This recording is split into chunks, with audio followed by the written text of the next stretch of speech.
All right, so Jimmy Tan has been a realtor for 3.5 years.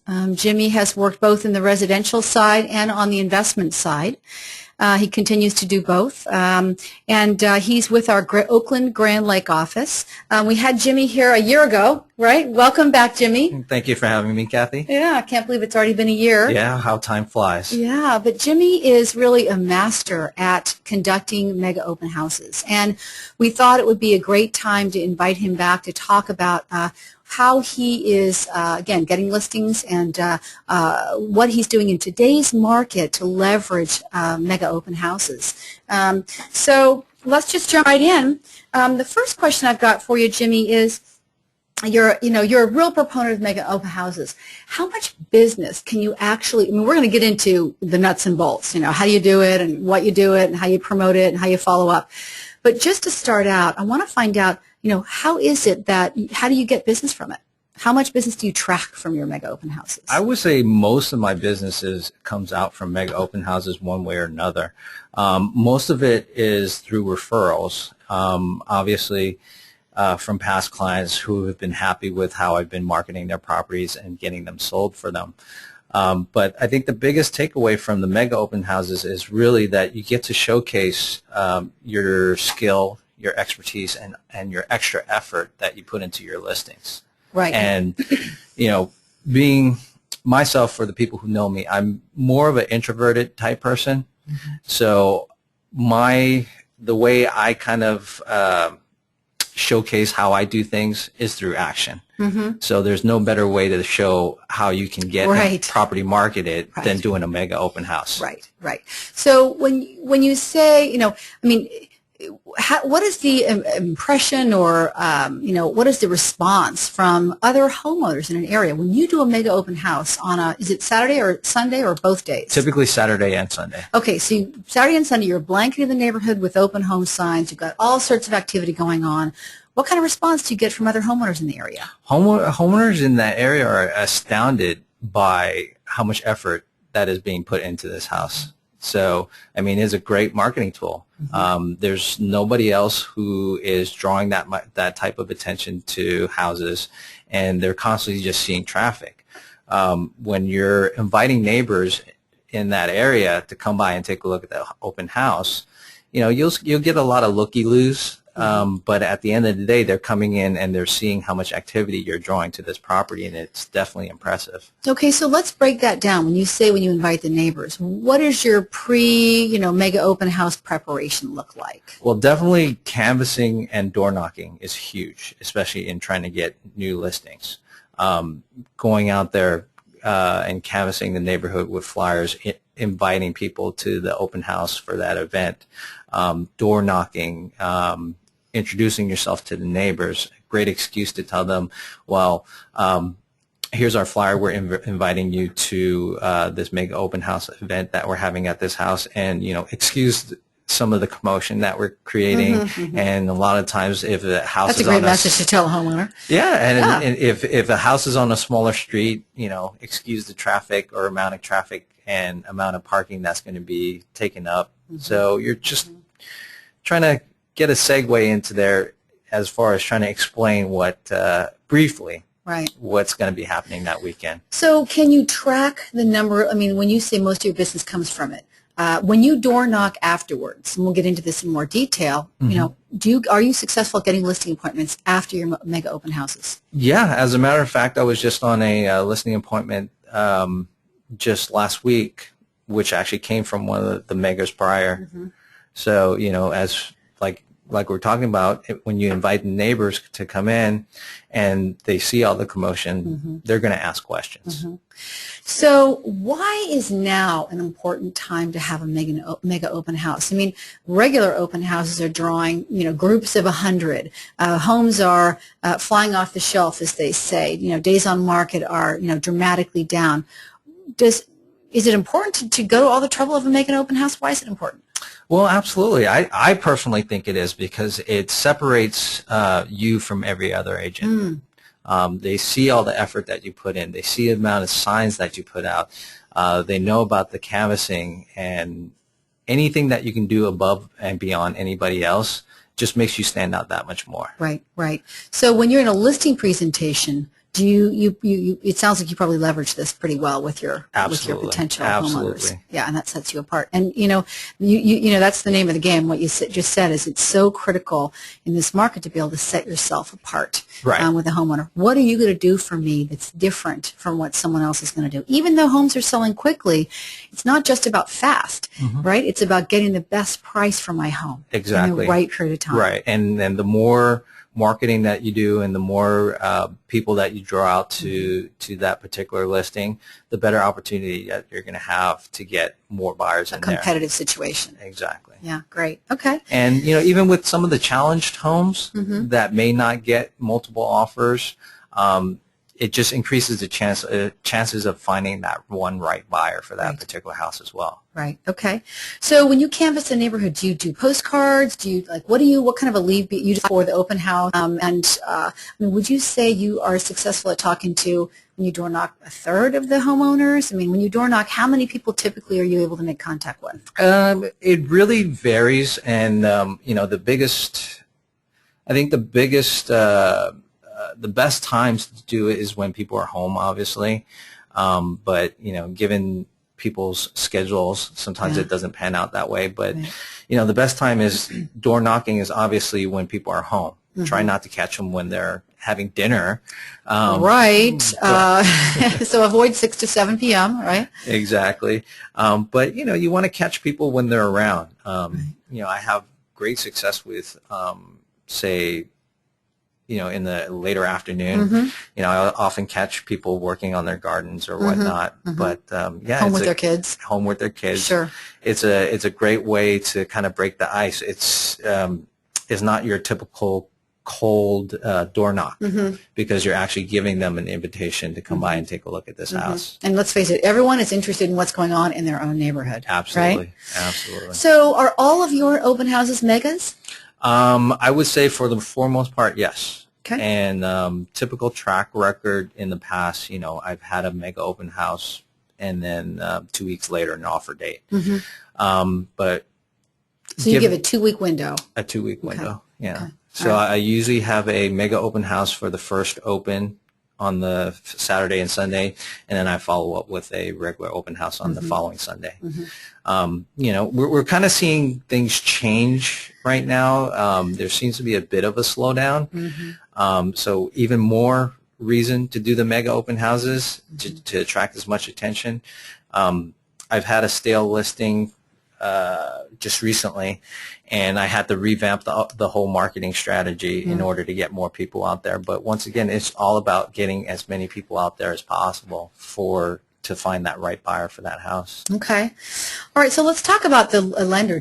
I'm assuming you have a lender? Yes. Do you have a lender there? And what is the lender's role, and how do they help facilitate the mega open house? Well, different lenders handle it differently. So when you do find that right lender that can kind of join forces with you, a lot of times they do pre-marketing for you as well. They'll get on the phone and call and target market. At the open house, they're a great resource because, you know, a lot of times you'll have first-time home buyers who come in. If you create a one-stop shop for the buyers, it makes them that much more comfortable. I mean, a lot of financing questions come up, which us as realtors, we're not really allowed to kind of go into. You defer them to the lender right there and then.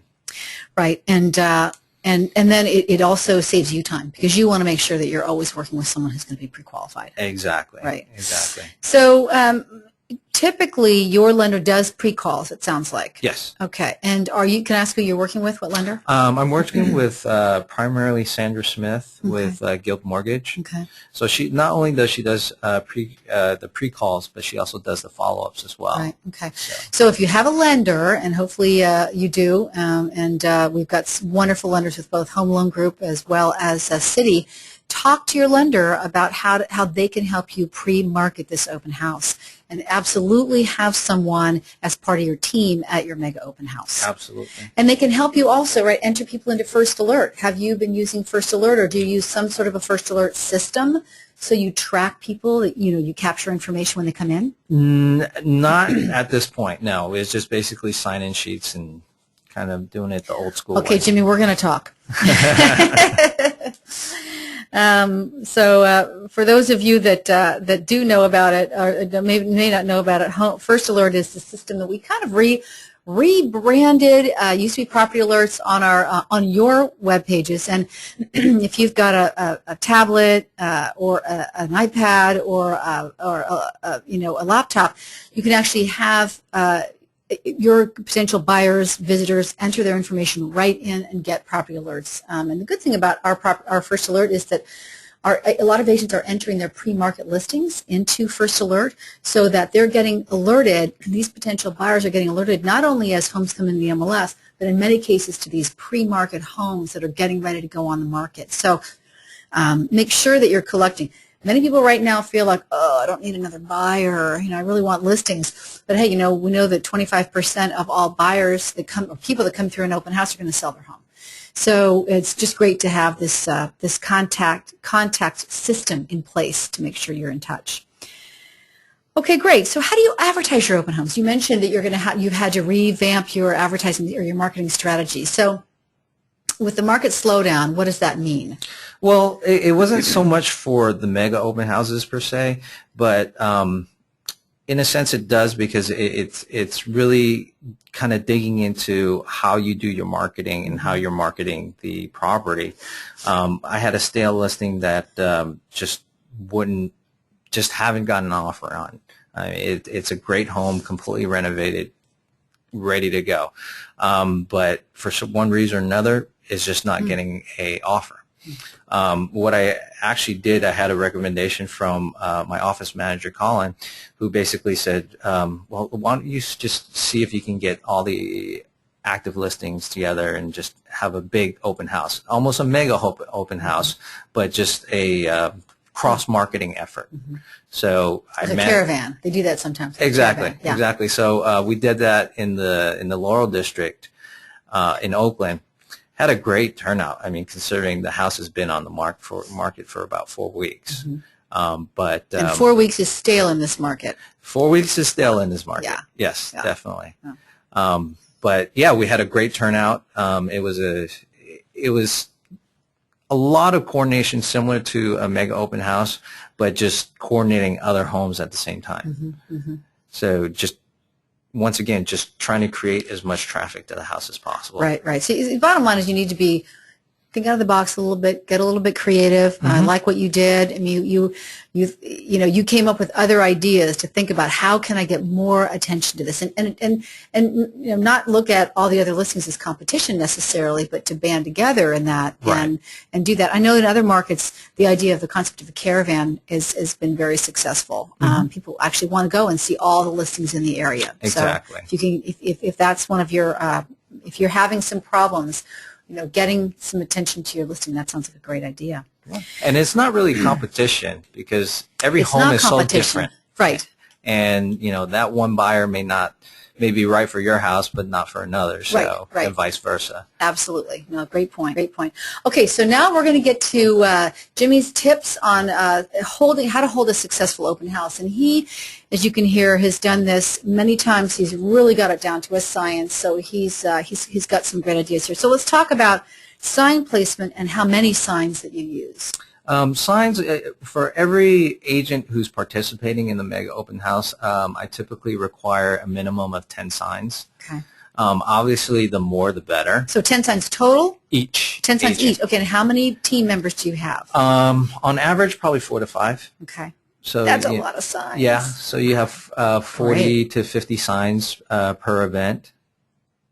So obviously, the more the better. I mean, each sign typically would have the participating agent's name and number on there.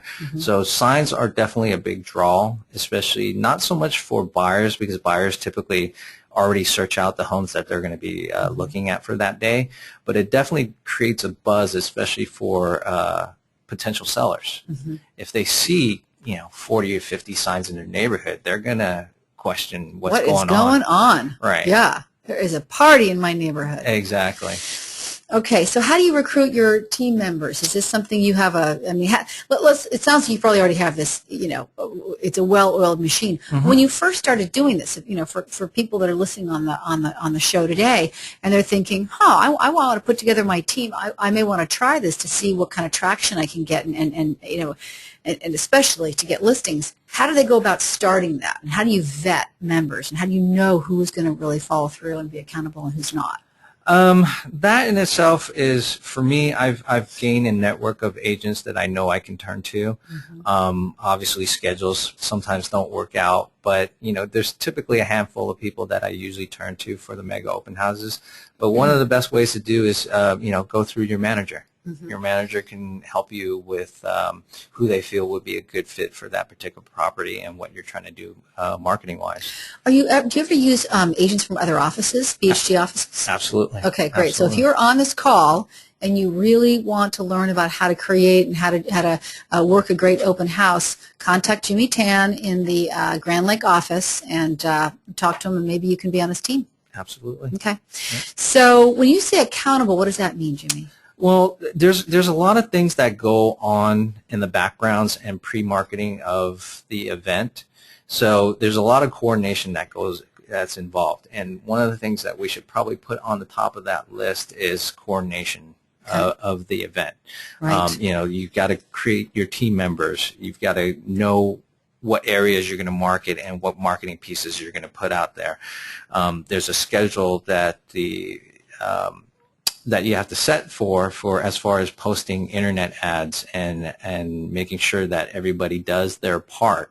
Because when you have 4 to 5 team members and everybody does their part, it makes it go that much smoother and it gets that much more attention. Mm-hmm, mm-hmm. If you have 4 people involved in this mega and one person decides that, well, I don't really feel like doing everything that's involved, you lost 25% of your marketing power right there. Is that person off the team next time? Absolutely. Okay. All right, Absolutely. So you got to toe the line. You got to make sure that you are dotting your I's and crossing your T's. Exactly. Which is great to hear, because you have a standard. You have you hold a high standard of how you want these open houses to be run. You know what it takes to succeed, and you really want team members that are going to stand in line and make sure that they fulfill that. Exactly. And I've been to megas where one of the legs drop off and don't do their part, and it absolutely does show in the results. Right. So what are the parts? Like, what do the different team members do? There's canvassing and door knocking. There's putting out their signs and putting them in the right places. There's advertising on their personal websites and Craigslist ads and internet ads as well. So all those marketing efforts do make a huge difference. Internet ads. So does that mean you make sure that you've got the open houses in all, of course, Craigslist, but you've got it in WebTop, you've got it in and so it goes out to all these other sites, MLS. Exactly. Okay. Mm-hmm. Are there other sites that you add it to? There's Postlets. There's VFlyer. Okay. I'm sure there's more, but everybody is so interconnected nowadays. Everybody's kind of pulling from each other. Yeah. But, the more you have out there, the better chances that it just goes viral. Right, absolutely. What about print advertising? Print advertising is basically what we do as far as canvassing. Mm-hmm. So as far as newspapers, every so often. So you don't go in and run an open house ad on a Sunday? On a Sunday? Or for a Sunday, yeah. Oh, for a Sunday? Yeah, I do that. You do that? Okay. Yeah, definitely. Okay. All right. So have a good team lead. So you're the team lead, I'm assuming, on all of yours. Mm-hmm. And by the way, you also do open houses for investors. Yes. That you mentioned before. You said they love the mega open houses. They get really excited. They love the activity. Yeah. Yeah. They love the activity, and any prospective client that I'm working on for a listing, I definitely send them to one of the megas and make sure that they come by just to see it happen in person. Okay, so that is a great tip right there. If you have someone that you are talking with right now that is thinking about listing their home, invite them to a mega open house, because they can see it in action, and if they are on the fence about selling their home or on the fence about you, this may be what they need to do to get them off the fence. Absolutely. That's a great idea. Could be a great tipping point. Yeah, absolutely. Okay, wear comfortable shoes. Yes, So absolutely. no high heels, ladies. No stilettos. Well, as long as they're comfortable. So I've never been in a pair, so I can't say. Ooh. But definitely comfortable Yeah. shoes. It's a It's long going to day. be a long day. It's a long day, and if the event is executed correctly, you're going to have a lot of people coming through, and there's just going to be a lot of meet and greet. Mm-hmm. How many people do you typically get through? How many people or groups? I would say on average, we're probably looking at about 60 groups a day. Mm-hmm. Yeah. Okay. All right. That's a lot of groups. Okay. And so eat a decent breakfast, bring snacks. Don't eat as you're walking through the open house. Want to be professional. Absolutely. Some of these things are and you want to sense. eat something ahead of time so that you're energized for the day, because you don't know when you're going to have a break. Right. Bring your energy. Yes. What are the hours? Typically, everybody kind of does them differently. I do typically 11 to 5. Mm-hmm. 11 to 5. So it is a long day. It's a long day. All right, so at the end of that then, the lender on site, have they collected information on a lot of the people walking through, a lot of the potential buyers that they can then follow up on afterwards? Absolutely. Okay. Absolutely. So they get a piece of the pie as well. Okay. So it's a great marketing tool for them, whether it's writing on that house or not. Yeah, so make sure when you are doing these mega open houses that you do have a lender as part of your team. That's a very important piece of it. Yeah, and it also shows you that it shows any potential sellers that you are creating a one-stop shop. Right, right. You are a team in Yes. yourself. You have a team behind you. Very, very Exactly. important. So number 6, let's verify sign-in contact information as visitors leave. Okay, so how do you do that? I mean, there's a lot of people that walk in and go, no, I don't want to give my information, just looking. Right. How I capture a lot of my contact information is I offer a raffle. We usually do a raffle. Typically a pair of movie tickets as a grand prize, and a couple of Starbucks gift cards or something. Okay. But that's another way to break the ice. If they really are adamant about not signing in, I'd like to tell them that, well, it's the seller's request that they have people sign in. Okay. Essentially, they want to know who's coming in and out of their home, which is completely understandable. And it's my job. Yeah, it's my job. And essentially, you kind of flip it on the other side and say, if this was your home, would you just let anybody walk in and out of your home? Right, right. And you can also say too, we're not going to spam you. Right. Right. We just want to know who's come in, who's a neighbor, who's a potential buyer. No pressure. Yep. But we just want to know, again, the numbers and kind of what your disposition is. And, exactly. And if you prefer we don't email you, we won't. Yep. Right. And that's another one. We respect your privacy. I mean, we've had open house contests here as a company, and I can tell you that when we had a $1,000 prize we were giving away, even then we had people that were reticent about giving emails. I think it's important to say, well, this is only for the contest, or this is only for that. Now, a lot of people won't mind if they're really looking for a home. They won't mind you putting them on the first alert. They'll be happy to receive property alerts. So I think it's just about vetting, finding out what it is that they want to do. Right, and don't get me wrong. I don't. I've let people into a house without signing in, but for the majority of those people, if I'm walking them through the house, I can get them to sign in afterwards. And it's just a matter of just building up that rapport. Right, right. Now, and that's a very good point. So when they walk in, don't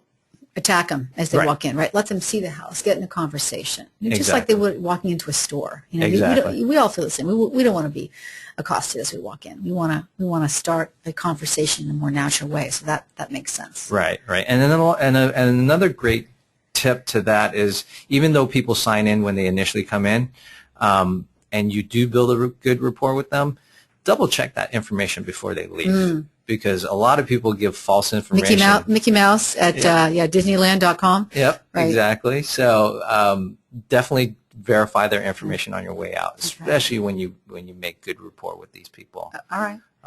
So because they can offer. I've actually had people say, "Oh yeah, you have my information," and they think about it. They stop and think and say, "Oh, wait a minute. Let me give you a better number." Oh, that's interesting. Yeah. Not the BS number. Yeah, exactly.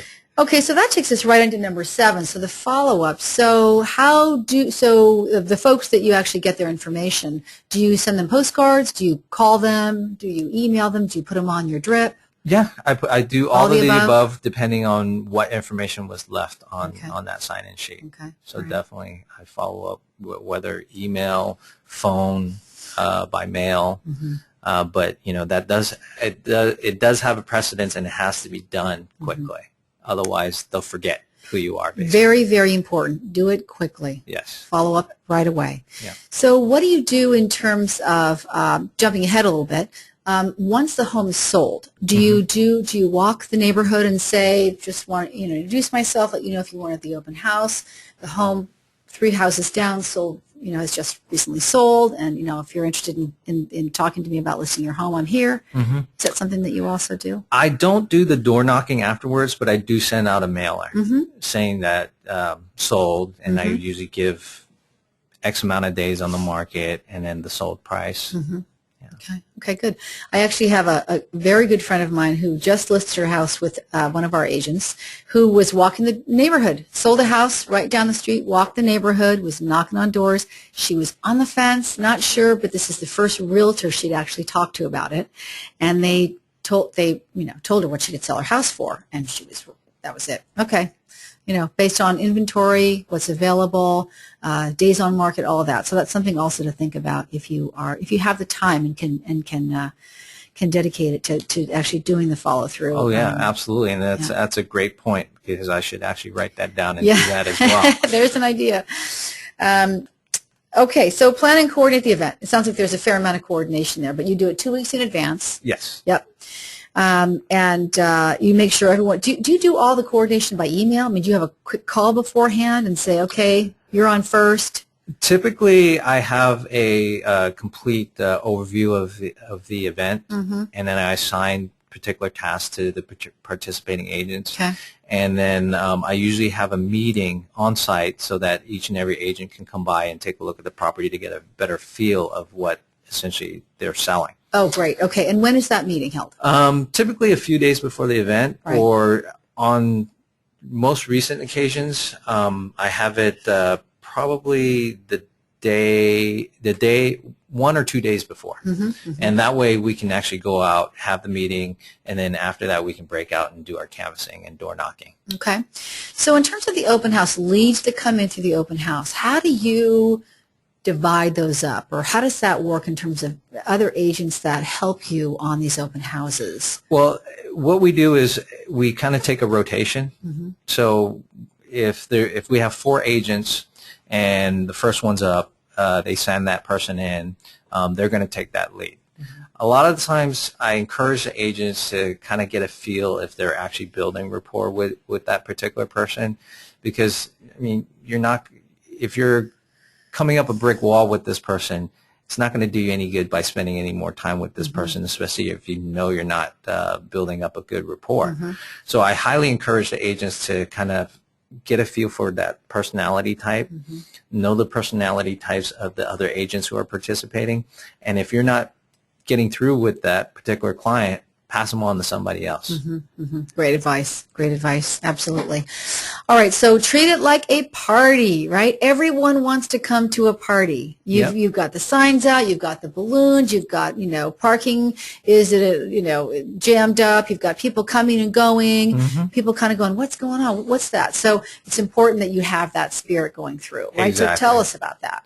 So, as most other realtors, refreshments, the greatest thing with canvassing the neighborhood, not only to try and get listings, but when you get the neighbors in there, the neighbors essentially, they're creating the social environment because they know each other, they're greeting and they're talking about the neighborhood. One of the best things, especially when you have buyers and neighbors in the same location at the same time, is a lot of the questions that we get from buyers is, well, what's the neighborhood like? And it's like, well, here's a neighbor right now. They can tell you firsthand what the neighborhood's like. What are the schools like? What's it like?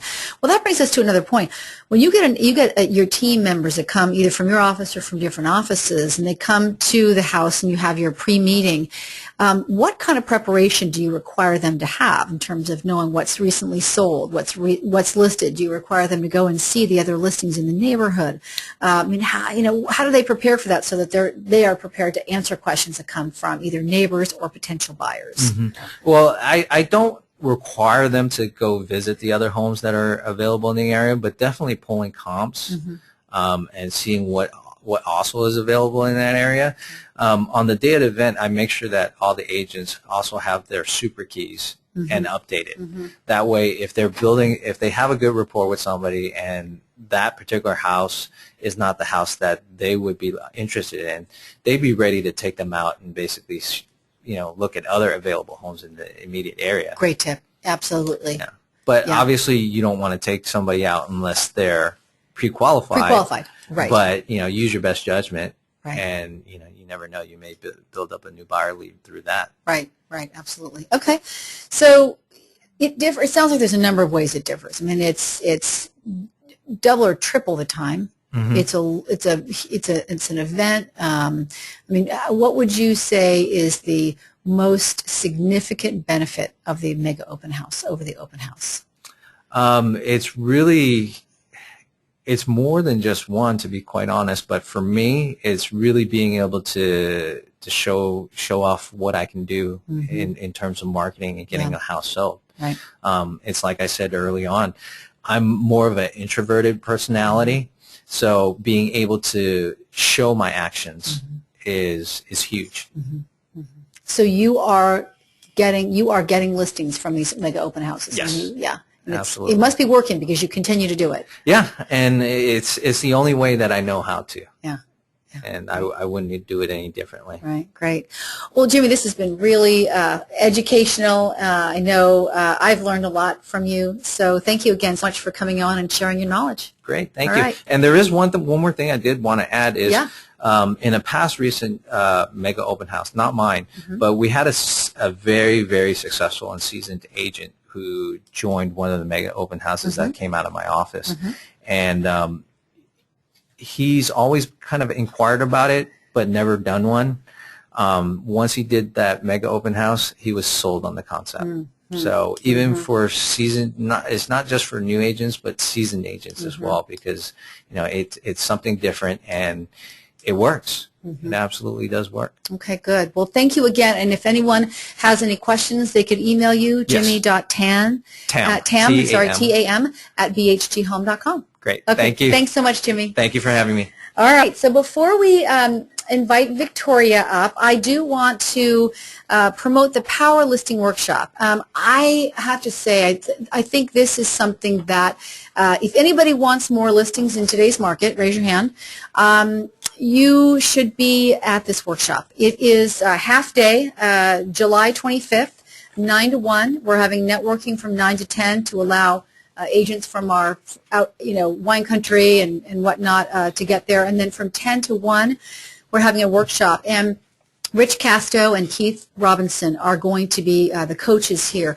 And they are going to have everything from scripts to role plays to discussions around maintaining your commission, overcoming objections, pricing competitively. So there's so much value at this. I just can't emphasize it enough. It is filling up fast. It's going to be at the Round Hill Country Club in Alamo, and it is free. So great value, breakfast, no charge. You're going to come away with tips and ideas.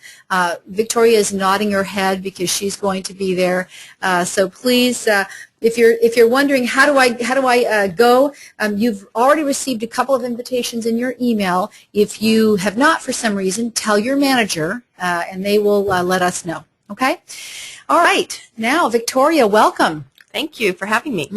So Victoria is the first timer here on the show. Yes. She is going to talk about networking tips and how not only just how she, what she has done networking, but I think I'm impressed at how she has actually tracked her business and percentage of business that's grown over the years through her networking activities, and she's stuck with it. So Victoria comes to us from the El Cerrito office. She's been in the business 26 years. She has 2 kids in college. And Victoria describes herself, she's very flexible. She works with buyers and sellers, obviously like all of us would prefer to have listings in this market.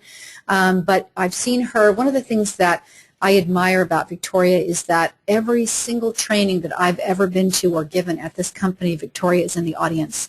She is always learning, always networking, and clearly it's paid off in her business. So welcome, Victoria. Thank you. Yeah. Yes, I'm there. Yeah. Life learner. That life learning, always be learning. All right, so let's just jump in. You're very active with a number of organizations in your community. So how has it paid off, not just professionally in terms of your business, but personally? How have you grown in both ways? Well, I'd start out with personally. Networking is what I do best. It's what I enjoy the most. It's what really works for me. It's all about building lifelong quality relationships, and I do it on an everyday basis. Personally, I'm pretty down to earth and real. It's easy for me to approach people, and so I build relationships at different gatherings that I'm at. In fact, I benefit from it quite a bit personally because I meet people and then they invite me to their homes in Hawaii. So I'll be at one of my clients' homes in Hawaii in October when I go to Kathy Allerton's Inspire group. Hey, very nice. Yes, kind of a matchmaker. I've lined up seven couples along the way, so that's kind of benefited me personally, friends. I meet lots of dynamic people when I'm out and about, and of course, in my different networking groups, there are people that want to do things socially. So I was out sailing for 11 hours on 4th of July with somebody I met from a networking group. Mm-hmm. I learn a lot from the people that I meet. Again, I mentioned I was a life learner. So also diversity. When I meet people out in the networking field, it adds to my sphere of influence with a lot more diversity. When you say diversity, what do you mean? Just people that are not necessarily people you would have befriended along the way? There's different personality types. If you've Keith has taught a DISC program. I am a promoter and a driver. So I'm a very task-oriented person, and I'm also very enthusiastic, so kind of a cheerleader. But there are other people out in the world who are nurturers, who are analyzers, and I meet different types of people, and you don't want the same kind of people on your team. You want different types of people to really make it work. So it helps me when I'm out in the field networking in different groups to meet different types of people because they help me be a better me. Mm-hmm. Professionally, bottom line, networking and getting transactions from these relationships boosts my bottom line, so I make more business. And I was very surprised last night when I was going through my stats. I only went back like 4 or 5 years, but basically in 2009 and 10, I was getting nothing from networking, and then I started joining a lot of organizations, and in 2011, 12% of my production was networking related. In 2012, 26% of my production was networking related, and this year, in just 6 months, 60%, so more than half of my business has been directly from networking. Wow, that's very impressive. Thank you. First of all, kudos to you for tracking it. I think it's so important for us in our business to know where our transactions come from. Thank you. Where do our contacts come from? Where does our business come from? What do we need to be doing more of? What do we need to be doing less of? So that's great that you do that. And then secondly, of course, it sounds like you've deepened your relationships into these organizations. So absolutely. Back to my how it's affected me professionally. It helps your reputation and credibility, is your career image when you're out networking and people know who you are and what you do. I also am very strategic when I go to gatherings. I try to go with a power partner. I go with somebody, for instance, a mortgage broker or attorney or financial planner, somebody that, basically we cross-promote at the mixers. You don't promote yourself, you promote each other. So basically it's all about let me help you help me, and it's a win-win, that's the way I live my life. But basically, that's about how I benefit from my networking, both personally and professionally. Okay, so I heard a lot of things, but I heard 3 key things, and that was, other than tracking, be strategic, go with the power partner, and make it a win-win. So it's important that people approach this as not just what's in it for me and I'm going to get business, but I need to go into it with an attitude that I'm going to help others. Because in this world, this is a Kathy Allertonism, mm-hmm. right? In this world, what you put out, you get back. Absolutely. And so what are some of those ways that you have helped others? Well, first of all, I need to say that you definitely need to build your social capital. You need to give a lot. You need to be generous with your time. You need to be there for people, and therefore you will feel more comfortable when you need to ask them for help or ask them for a referral. Okay, great. Build your social capital. That's a great one. And so when you need to, you can pull out from that social capital, right? You have that. So some people are reluctant to appear like they're selling in social situations, but it sounds as though you've dug in fairly deep. So you're not just skimming the surface of these organizations.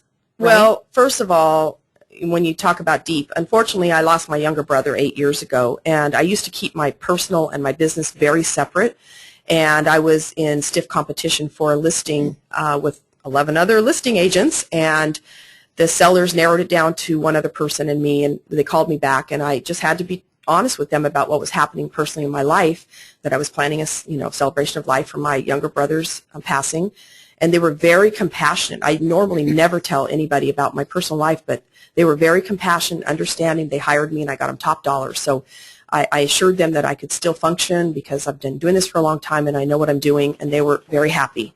So that helped me understand that you don't need to separate the personal and the business. You need to get deeper. People want to know that you're a real human being, that you have issues just like they have issues. You don't want to get them bogged down in your personal things, but you want to get deeper. You don't want to be surface. If you're just surface with everybody, you won't get any business because people want to be real with each other. So let me just say, when I go to a listing or go to any kind of networking opportunity, which I'm in many, I do not talk business or career. I basically am very approachable. I have direct eye contact with people. You want them to know that they are the most important person in the room when you're talking to them. But you've got your name tag on. Absolutely. I wear my name tag all the time. I wear it to Costco, and people ask me about real estate, and I don't know how they know I'm a realtor. It's funny. But I shake hands with people if I don't know them, and if I do know them, of course, I hug them. I'm always open and welcoming. I try to smile. I think smiling is really nice, and be alert and interested and knowledgeable. And be interested, not just interested. Absolutely. Right? Both. And be trustworthy. And so I give this image when I'm out networking. But number one, I do not talk about my business. I do not like people to sell me, and I will not sell them. We're all the same. Who wants to walk into a networking event and have someone say, "Hi, I'm so-and-so with Joe's Auto Car," right? Absolutely. No one wants to. You need to just use some common sense. Well, people don't work with people just because you hand them a business card. They work with people they know, they like, and they trust. I'm in Successful Thinkers, and that's our motto. So basically, you talk to people about what their passion is, what they're into, where they're from, families, etc. But basically, you're looking for an opportunity to build a relationship. Once they know you, like you, trust you, then they will send you their friends and family, other people. Yeah, no, that's great. So how do you volunteer on committees for these organizations? I mean, and that's the first question. And second of all, how do you balance it all? How do you run your business, go to all the trainings you do the networking, and not just attend networking events, but actually get very involved? I did get overboard for a while. I was doing so much networking, I didn't have much time for business. That was not good. And I have 2 kids in college, so I need to stay focused. But I'm very connected in my community. I have joined a lot of organizations. I do a lot of volunteerism. My friends, jokingly call me the social maven in the El Cerrito, Albany area. I'm kind of the go-to person. You don't just need them to come to you for real estate. You want them to come to you for everything. Who do you go to for a dentist? Which restaurant do you recommend? Who's a handyman I can use, etc. So you want to be the go-to people for everyone. And basically, I've joined quite a few different organizations. I think the most successful for my career has been the Business Networking International. That's a professional business organization. I'm in the Abundant Referral group up in the Hiller Highlands Country Club in the Oakland Hills. So is that an organization that has chapters all over the Bay Area? Yes, it's international, so it's all over the world. Can you say it again? What is the name of it? It's called Business Networking International. It's a professional business networking group. And I really, really enjoy that. And I can say I have gotten about 6 listings from people in that group in the last year and 3 months. Now, are these people in the group or people who are referring you to other people? Well, we have about 35 members in our group now, different professions, and we can also access all the other groups. But basically 1 per profession, and we basically promote each other in the world, in the industry. So you give other people. I give them referrals. They give me referrals, and it's a win-win. Yeah, it's a mastermind. The other group, I'm in a training called Certified Networker through the Referral Institute, and it's really wonderful program. It really helps you stay connected and identified with what you want to do in your life. It's for, small business owners and sales professionals who are wanting to create clarity around their referral messages and develop an understanding of who the right people are that we want to collaborate with so we can be strategic about our power partners and generate referrals. So basically boost the bottom line. So Certified Networker through the Referral Institutes helped me a lot. They're in Concord, and they're opening another chapter in Oakland. The other group, like I mentioned earlier, was Successful Thinkers in Alameda, and that's, again, a mastermind where it's all about you do not lead by your business card. You lead by talking about them personally. Some local things in El Cerrito, Albany. I'm involved in the Chamber of Commerce for both, and I'm on the board of directors in Albany. Seroptimus, Women Empowering Girls and Women, so I'm in a lot of outreach groups.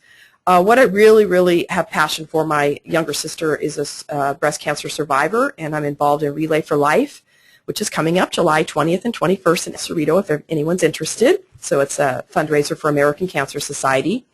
I do a lot of environmental cleanup. I was a past member of the Friends of the Kensington Library, and I can literally say I've gotten 3 escrows through people at the library. Wow. Yes. And then, of course, staying involved in the association, the West Contra Costa Association of Realtors. Right, absolutely.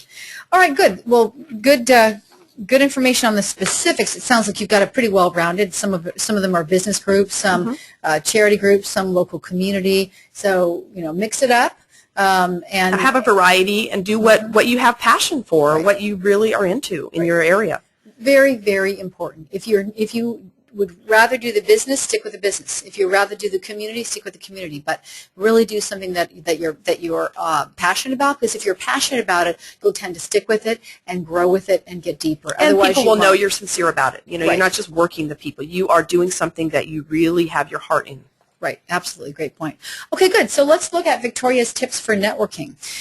And keep in mind, in 2009, 12% of her business was from her networking activities, and in 2013 so far, 60% of her business is from networking. Correct. So this is clearly working for her. So, There's still other things, sphere of influence, referrals, marketing, et cetera, but basically the networking is taking over because it's what I love to do. It comes naturally to me, and it's what works. Right. All right, so this first one. So, some of these you've talked about a little bit, touched on, but join organizations and volunteer, become a social maven. So when you say join the organization, do you mean just go to the occasional meeting, or do you mean go and head up a committee? No, I become, you need to get involved, and I become officers at the different groups, Okay. An ambassador, or I've been vice president of some of the groups. There's 2 things you need to be careful of. You do need to set your boundaries so you don't spread yourself too thin. And you also need, when you're in these networking opportunities, to really strategize and focus who you want to partner with and who will help benefit your business. There's a lot of people that will just take advantage of your time, and you won't get anything from it. So you might make some contacts with some people that are nice, but not necessarily going to help your business. No, so they're not going to be power partners. Focused on why you're there. Correct. Not power partners. Okay. All right. So be a life learner. Well, it helps to be a life learner, to try new things, experience new life experiences, invest in yourself. I've been spending a lot of time in my own professional development. Like I said, I have 2 kids. One's just leaving for college, so now I can kind of reinvest in myself. I've been sacrificing for a long time in a lot of ways, and I have no regrets, but now it's my time. And I do believe in investing in yourself. You're worth it. You'll meet a lot of other like-minded people, and you can do business with them. And again, I mentioned diversity, so I'll meet people of different paths of their lives, and they can influence me in positive ways. I'm an avid reader, and there's no reason you have to sit at home and read a book. You could read a book at a coffee shop. One day I was at Starbucks at El Cerrito Plaza, and I was sitting there reading a book, and I think I ran into 12 people I knew, and a couple of them said, "Oh, I know somebody who wants to buy a house," and the other one said, "Oh, I need to buy an investment property." So I think it's good to be out there. Be out there, wear your name tag, don't be shy. We are in a social business. This is what we do. Absolutely. So be sure to don't be a secret agent. No. I have an experience with that. I had a neighbor who listed their house, and I went by to check out their new $50,000 kitchen, and they said, Victoria, we didn't know you were a realtor. Oh. And I did that specifically because I don't want the neighbors thinking every time I smile or wave at them I'm trying to sell their house. Right. So I didn't, and they said, well, they didn't sell it. They didn't get what they needed, and they've kept it, and they moved away, and they kept it as rental property. But they said, when we do sell it, you're the one. It's just, I just didn't want them to think that was the reason I had the relationship. So don't be afraid to you don't have to be pelting people every week with postcards. No. But do stay in touch. Do let everyone around you, whether it's your farm, your neighborhood, your sphere, and of course networking, let them know what you do. That's a very good point. I had a childhood girlfriend's parents I ran into at a restaurant. They said, oh, did you retire from real estate? We don't see you in the newspaper anymore. And I explained to them, they're an older couple, I explained that nowadays people are on the internet. They're not necessarily in the newspaper, but I'm still there. So that was kind of interesting. Yeah, interesting. All right, so be high touch. Yes. High touch meaning make sure that your clients know you're available for them. I have said in the past, they say, oh, how are you doing? I say, I'm really busy. Then that implies that you're too busy for them. So I don't say that anymore. People like to work with people, like I said, that they know, like, and trust. So, but who will make time for them? Exactly. Get deep, really connect, but make sure that you're available for them. Make sure that they know where you are, how they can find you. If you change out, addresses or cell phone numbers or emails, make sure to contact everybody. So that's how I feel about being high touch. Yeah, absolutely, absolutely. Okay, good. So be consistently available and ready for your client. Keep in touch. Oh yeah. So I do send out the quarterly market reports, and people love it. I kind of forget who's on it, and I'm at the gas station pumping my gas, and someone says, "Oh, Victoria, thanks for the report. I just got it." And that's an automatic for those of you that are not sending it. It's you sign up and you can forget about it. You can sign up, folks, and as soon as the reports is there, it goes out and it's branded by you. So that's it's a no-brainer. You should definitely do that. And the other thing too is I just want to intersect, and that is that according to NAR stats, something amazing like 38%, 80% of clients would reuse their agent again, but only about 22% of buyers and 38% of sellers actually do. It's because we're not good at staying in touch. Right. So we need to make sure to have a follow-up system for not only prospective clients, but past clients as well. Absolutely. I think my deceased grandmother has a big influence on me. She was a total etiquette queen. So I send out lots and lots of cards.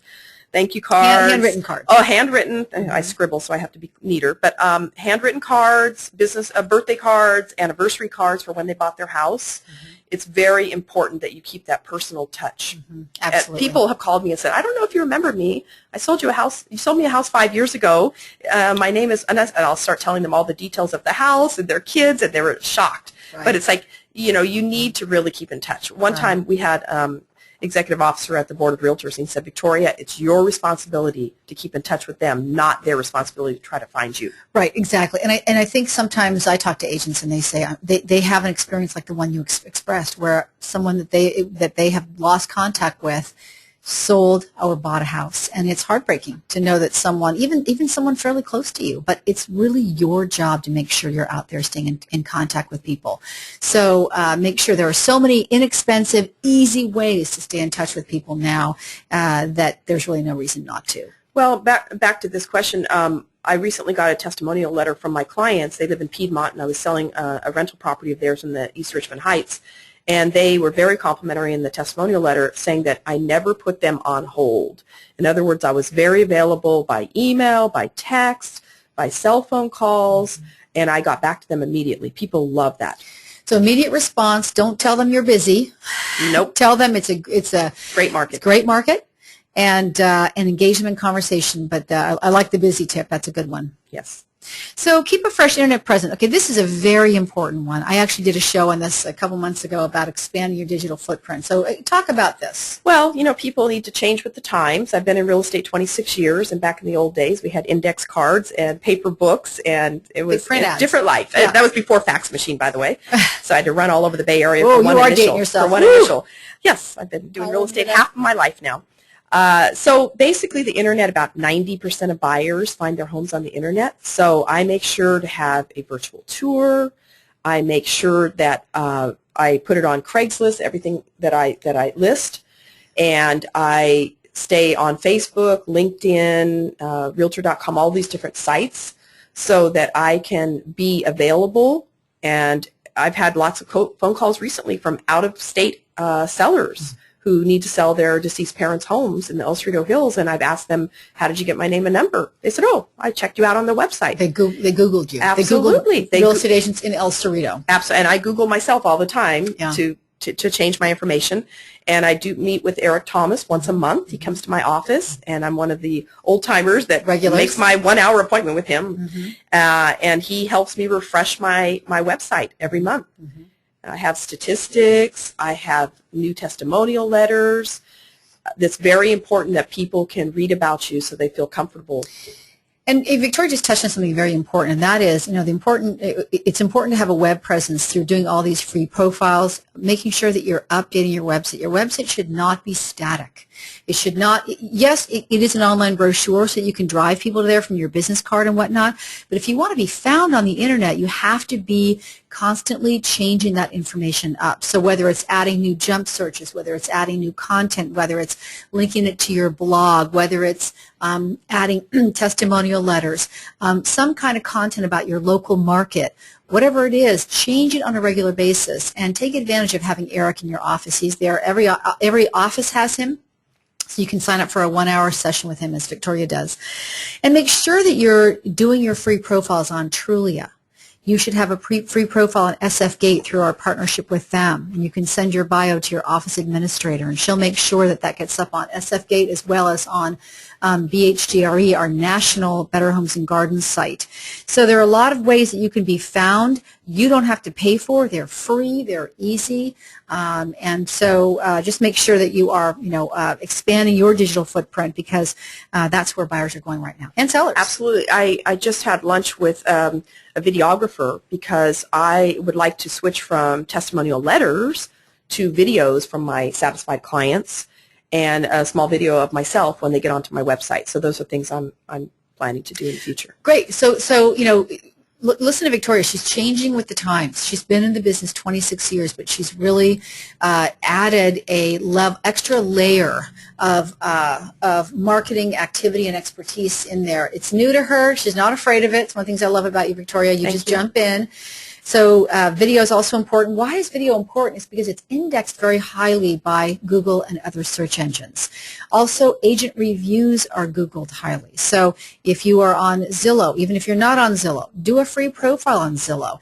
You can have your clients actually review you, and you can get 3, 4, 5 stars and be found more easily. So the name of the game is to be found, and when you're found, to have quality information that you update consistently for people to find you. So don't be a secret agent. Make sure to Google yourself. Well, Victoria, this has been great. Thank you for sharing all this wonderful information. Thank you for having me. Everybody has their own style. The networking is just really what works for me. Absolutely. Well, we're in a social business. I know I've learned from you. I'm sure many others have as well. And we will send out some information on this show from Victoria to everyone who's been on the call. Thank you so much for coming on today. Thank you. Take care. Okay.